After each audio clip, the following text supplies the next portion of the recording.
We're going to talk about instructional systems design. There's really two models of instructional systems design that are used pretty extensively throughout training and development areas. One is Dick and Carey. We're not going to focus on the Dick and Carey model, and in fact in 406, 407, and 408 we stick to what's called the ADDIE model. So most of our discussion here today is going to center around the ADDIE, but I wanted to talk a little bit about the Dick and Carey model just so that you know what it is and you're familiar with the idea. The whole process begins with identifying instructional goals, which are broad-based goals for what we would like the training to be and what we're trying to accomplish.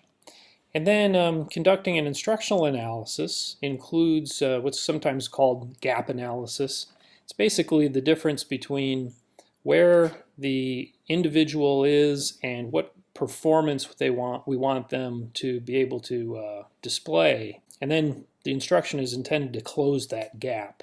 And there's some other elements of that, but that's the basic idea. We also want to identify entry behaviors. That includes prerequisite behavior, previous knowledge and experience, education level. It's important to note, and I might bring this up again from time to time, when we work in our education environment, we're all pretty highly educated people, and we have an expectation that our classmates are going to be very adept at math and reading and discussion.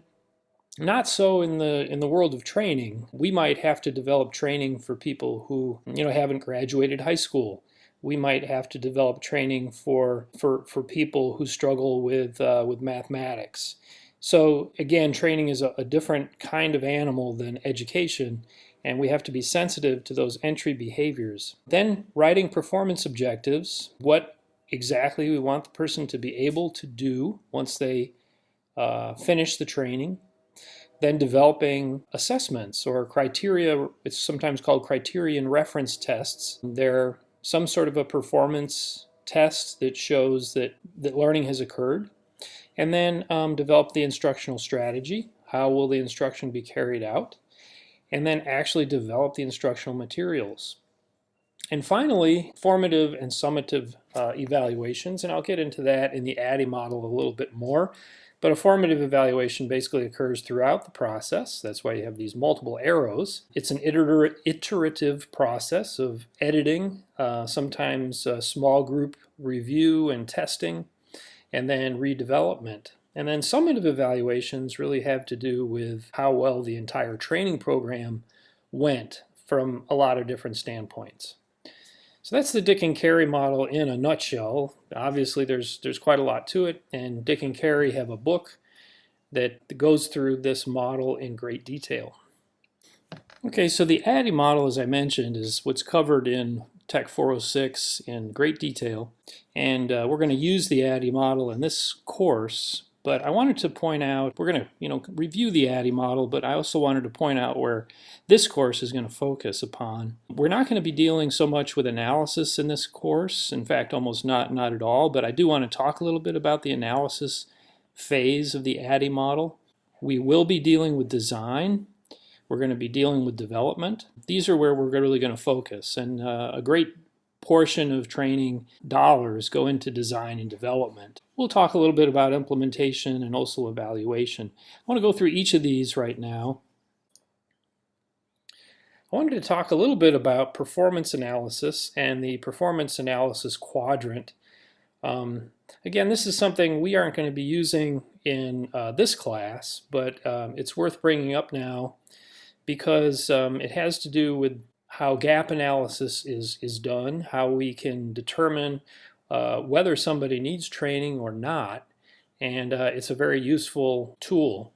So the idea is, does the employee have adequate job knowledge is on this side.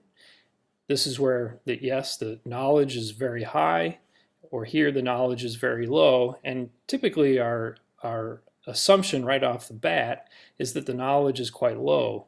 But not always the case. Somebody might have very high knowledge. Anyway, let's take a look at this scale. This scale is, does the employee have proper attitude to perform the job? So this is where attitudinal aspects come in. So we have very low motivation or a very poor attitude towards the work. And this is where we have a very high motivation, very high attitude. Obviously, if we have a really strong attitude, high motivation, and we have very high knowledge, then what's needed here might just be better resources or a better environment for work or a change of work. If you have very high knowledge but very low motivation, then the training, if there is training, would be centered around motivation, which is more probably a supervisory kind of function.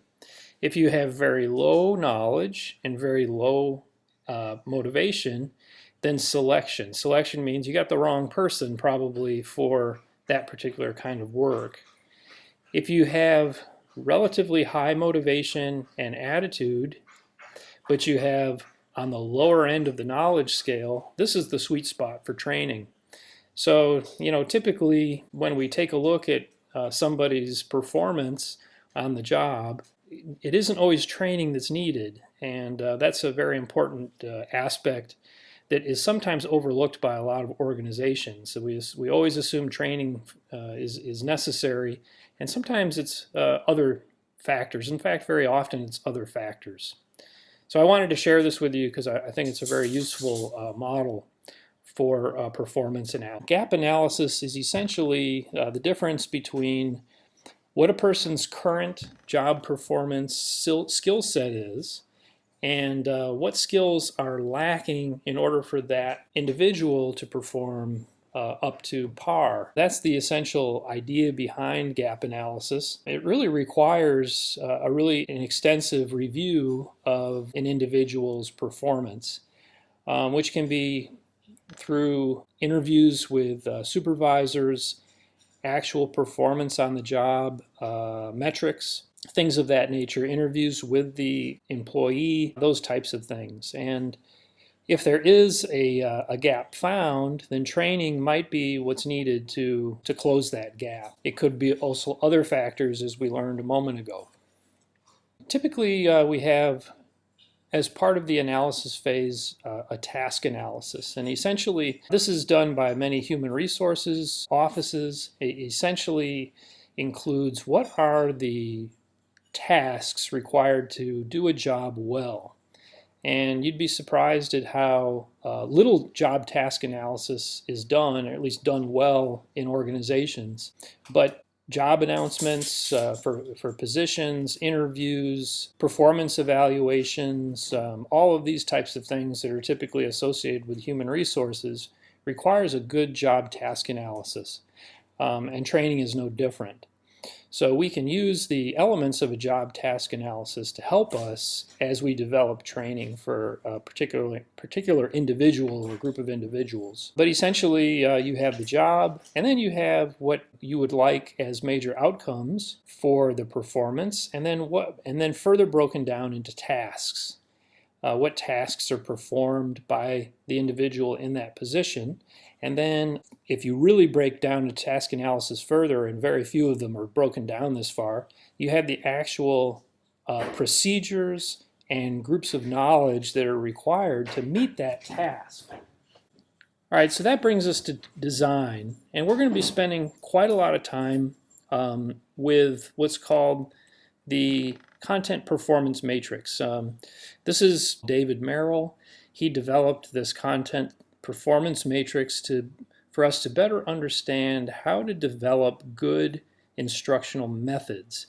And the textbook that you're using for the class, Developing Technical Training, revolves around Merrill's content performance matrix, but the author, Ruth Clark, has kind of reorganized it a little bit, so it's not precisely the same thing. But I wanted to just point out the basic idea behind the content performance matrix. Basically, the idea is that we can take any kind of job function that we want to train for, and we can break it down, the knowledge down into facts, concepts, processes, procedures, and principles. And each type of knowledge would be handled differently in terms of how we go about teaching it. So that's this part, these categories of knowledge. And then we have this part, which is, are we applying those in our training, or are we simply wanting the individual to remember These are two very different things. Applying means that you're actually doing something with that knowledge. Remembering simply means you're remembering it. Sometimes we want both. Very often we want to apply. Most of the time we want to apply. So I won't go into all of this stuff because we're going to get into this as we move through defining content as part of the class. But the first few chapters of your textbook will focus on each of these and provide examples of how, of what they are, and also how they're applied in training. I think this is one of the most useful models to understand, particularly for people that might be training early in their careers. It's a great sort of way to analyze whether instruction has been being done well or not so well. All right, another part of design is goals and learning objectives. Learning goals, first of all, are kind of the broad-based aims of training. So, for example, the customer service staff will more efficiently handle customer complaints. That would be an example of a goal. It doesn't really break down any further what kind of knowledge is required for doing that, but that is the overall goal of this training. Many of you probably have worked for the university, and you know that annually we have ethics training. And the overall goal of the ethics training is that employees will better understand the laws and practices involved in ethical work. And, you know, I'm just extemporaneously saying that, but that would be the goal. Once goals are set, then the objectives are written. And these are sometimes called performance objectives. They're sometimes called outcomes or learning outcomes. There's a number of different words for it. We'll kind of stick with the word objectives, but basically they're measurable tasks. And that's the important part of this, is that they're very specific and they're measurable. And so an example would be the CSR will follow the complaint hierarchy chart to accurately direct customer complaints to the correct department with 100% accuracy. It provides a context within which the action will be done, in this case following a complaint hierarchy chart. It includes some verbiage to explain what the trainee will actually be doing, in this case directing customer complaints, and degree to which we expect that training outcome to be done, and in this case it's 100% accuracy. We'll talk more about this later, but writing of instructional objectives will be an important part of our class as we develop our little mini training modules. All right, so getting back to goals, and again, here we're talking about the broad-based aims of training. We can actually kind of split training goals into two categories. The first category is what is called informed training. And informed training would be typically not associated with hardcore performance procedures or anything of that nature. It's more to provide background information. And an example would be a company orientation. That would be informed training. So one should know a little bit about the background of a company, but they might not apply it directly in their work, just more indirectly. Another example might be the process of thin film oxidation. So, and this is an example from my printing work, but you know, somebody's not going to apply the process of thin film oxidation directly on a day-to-day basis in their work, but they need to be informed about it to understand how it works. So these are examples of what's sometimes referred to as informed training, and that is in contrast to what's called performed training, and a performed training involves performance. So actually doing something that is measurable. And we can further break down performed training into what's sometimes referred to as near transfer, which includes procedural skills. An example would be how to enter an order into the register, or how to format a table in Excel. Very specific steps that the trainee or worker would follow in order to produce a task. This is called near transfer performed training. Then we have what's called far transfer, and far transfer is a little fuzzier. But the idea is that it would be the application of strategic skills to perform a job. And that could require some creativity. It might require somebody's personality as part of the carrying out of the job function. But examples would be how to increase the probability of a sale for a salesperson, or troubleshooting print defects. These are things that you can't necessarily use a set of procedures for. Typically what's used are principles. We'll get into that later. But that's referred to as FAR transfer. This pretty much provides the categories of the different kinds of training goals you'd have in a training program. Sometimes there might be a mix of them, but typically it's going to be one of these categories.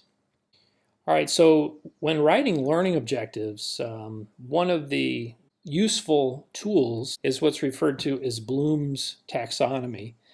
Benjamin Bloom was an educational psychologist in the 1960s and developed a taxonomy of learning objectives. And the taxonomy works in this way. We have, at the very bottom, we have verbs that describe remembering things. So, for example, listing, or describing, or recognizing, or naming. So if we were to say, if I was to say to you that the learning objective of this portion of my lecture is to list the 6 divisions within Bloom's taxonomy, that would be a remembering objective.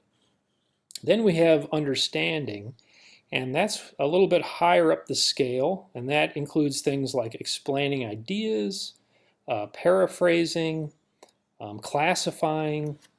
And so understanding is an area that is a little bit higher level. Then we have applying, and applying includes things where you're actually taking knowledge and applying it in a specific context. Things like using, executing, carrying out, those are verbs that might be used in the applying category. Going a little higher, we have analyzing, and analyzing would be breaking apart larger ideas into smaller components. So things like organizing, comparing, categorizing, finding, things like that would be an analyzing level in learning objective.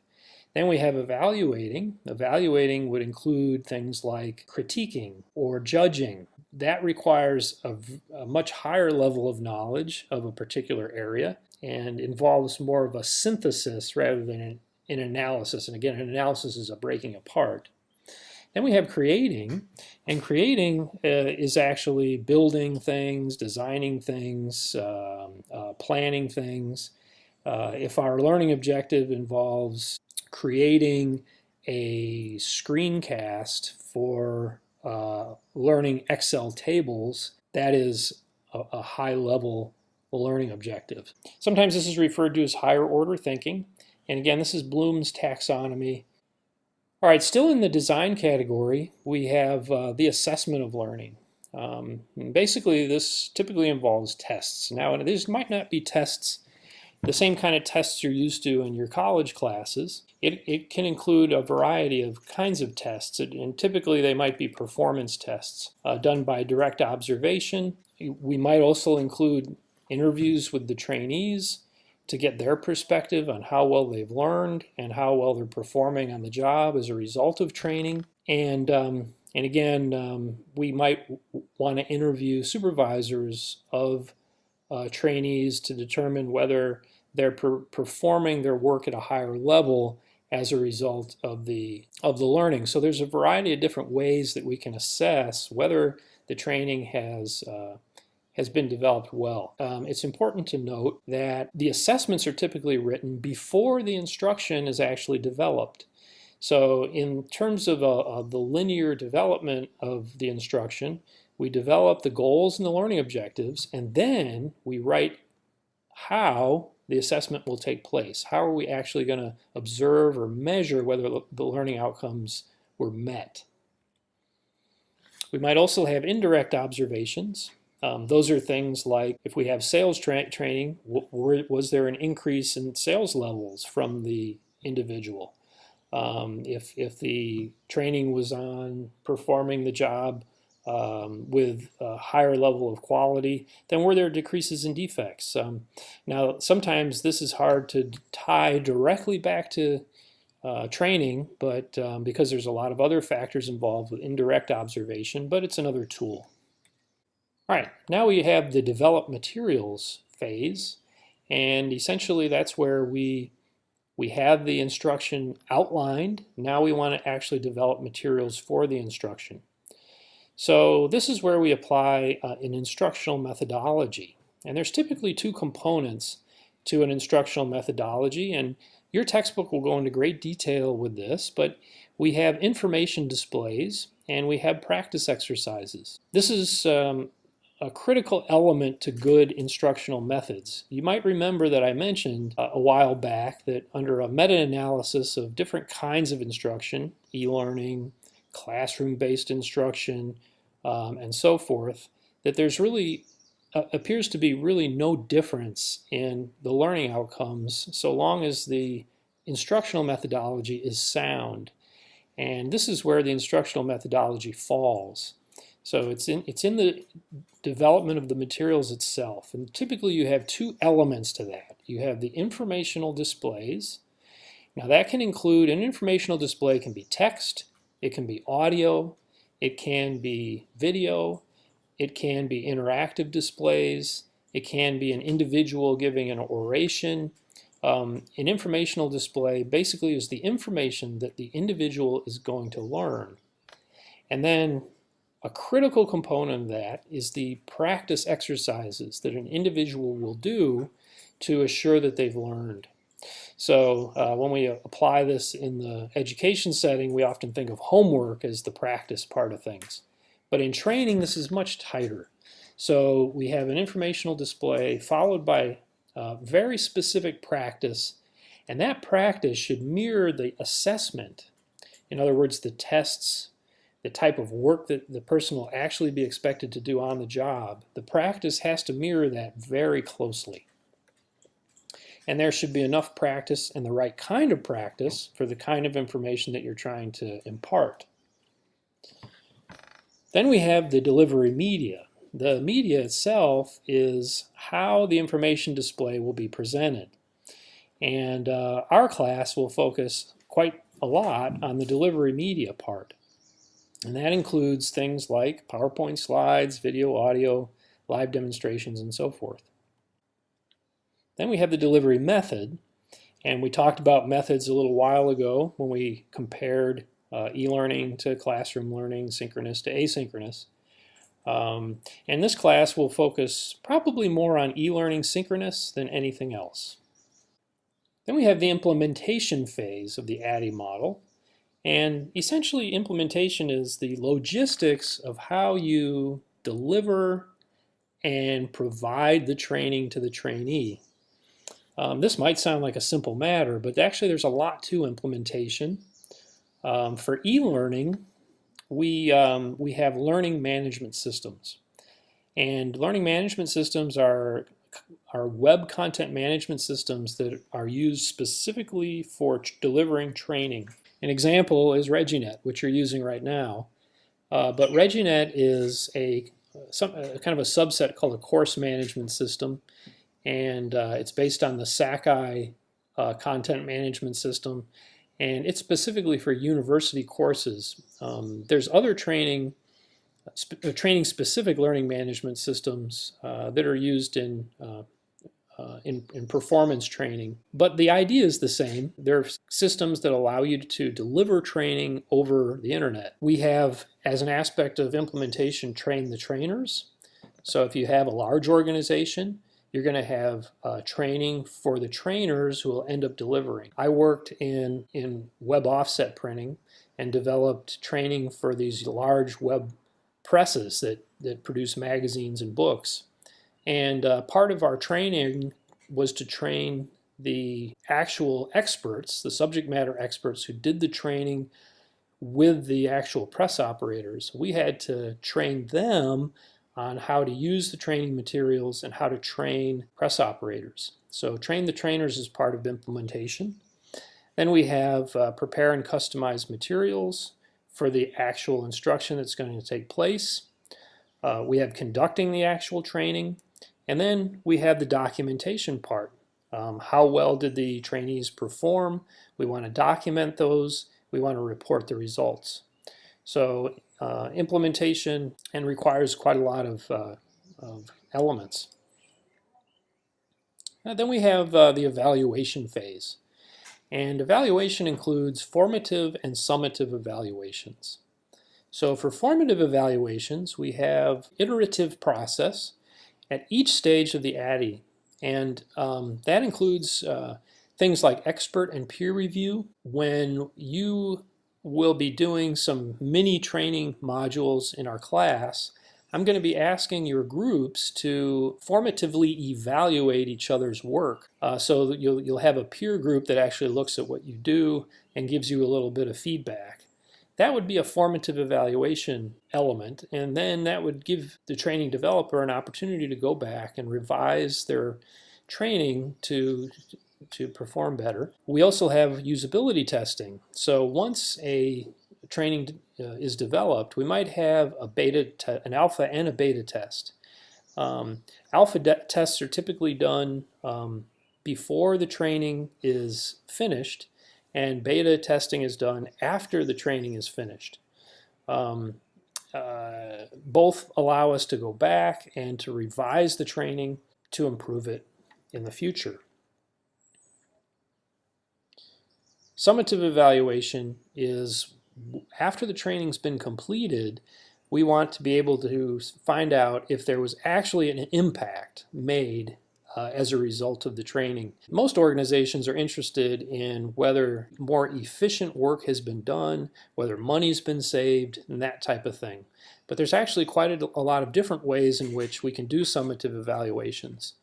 And Kirkpatrick's 4 levels of training evaluation, which is probably the most common model used to understand summative evaluation, involves 4 different areas. And the first is reaction. And the reaction is how the actual trainee felt about the training. You might have been in some workshops where at the end of the workshop you were given a sheet that asked you to rate the training.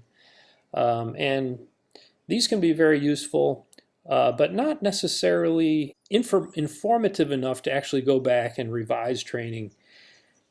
But it is one element. Then we have learning, and that's typically done through tests, and whether the tests show that there's learning that's been happening. But just because a test shows that you've learned something doesn't mean that a trainee is going to be able to apply it on the job. And that brings us to behavior, and that's the extent of applied learning back on the job. In other words, can it be observed that a learner has applied the training in their work environment? And then we have results, and results is more of the financial end of it. You know, whether there's been a decrease in defects across the department, those types of things would be results. And most executives and those that are involved in making business decisions are of course most interested in results. One thing to note about this, though, is that results can be attributed to many different variables and factors beyond training. So it's sometimes very difficult, in fact, not just sometimes, it's always very difficult to link results directly back to training and say, yes, training has increased our bottom line. Many organizations have a lot of difficulty making that connection, and trainers have a lot of difficulty sometimes showing the numbers. So again, that's the ADDIE model. Just as a review, we talked about the analysis phase, performance, gap, and task analysis. We talked about design and development, and this again is where our class is going to focus mostly. The design includes defining the content that's going to be included in the training. It includes developing the training goal and also specific observable performance-based learning objectives, writing an assessment, how we're going to actually measure whether learning has occurred, and then developing the materials, the instructional methodology and the materials that will be used to carry out the training. We have the implementation phase, which involves the actual delivery of the training to the end trainee. And then we have the evaluation phase, which includes formative, which is an iterative process at each stage, and then the summative evaluation, which includes the overall evaluation of the training. So that is ADDIE.